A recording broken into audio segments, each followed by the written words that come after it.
Hello guys, welcome once again to Pro Wrestling Utopia. And today we are properly booking one of the worst WrestleManias in recent memory, WrestleMania 27.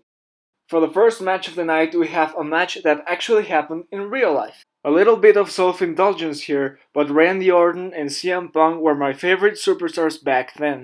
Don't lie, you still remember the finish of the match. CM Punk goes for a springboard clothesline, Randy catches him in an RKO, and Orton wins, making his way into becoming the face of SmackDown after the draft. Since this is the first WrestleMania with no Money in the Bank ladder match, we have that ladder match, but for the US title instead.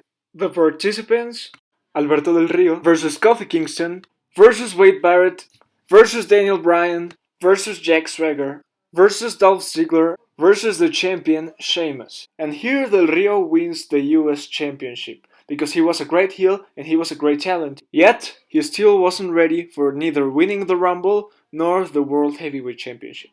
Moving on.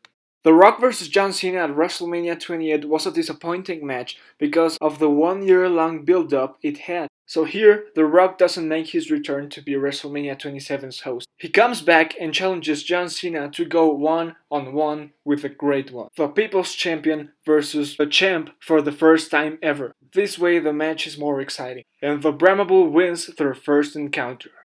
Next there is Captain America Rey Mysterio versus the undashing Cody Rhodes, and Cody wins after hitting the crossroads. Followed by the WWE Championship Match takes place inside a steel cage. Here the champion is The Miz, but instead of beating Jerry Lawler at Elimination Chamber, he wins an Elimination Chamber match, defending his title and winning some credibility through the eyes of the fans. And the number one contender here is a fan favorite, John Morrison. Together they were the Dirt Sheet 2 years before this, and the purpose of the rivalry was to find out who was Marty Jannetty and who was Shawn Michaels.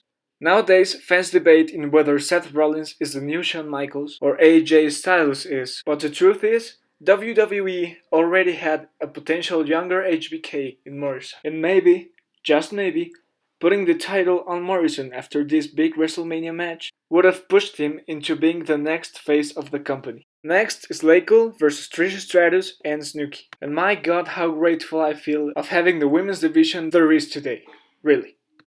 Then, the Cerebral Assassin versus the Deadman, the Phenom versus the King of Kings, no holds barred.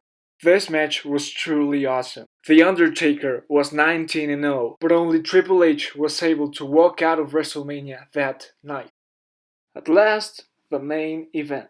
The World Heavyweight Champion Edge defending his title against no other than his best friend of 27 years, Christian. Just imagine the video package telling the story of their lifelong friendship. Plus, what a great match it would be. The last time that the rated R superstar steps foot inside the squared circle, giving Christian the ultimate push in the process. The perfect send-off for a modern-day legend. Captain Charisma having his big WrestleMania moment, winning the World Championship from his best friend at the main event of the grandest stage of them all. Thanks for watching and see you next time.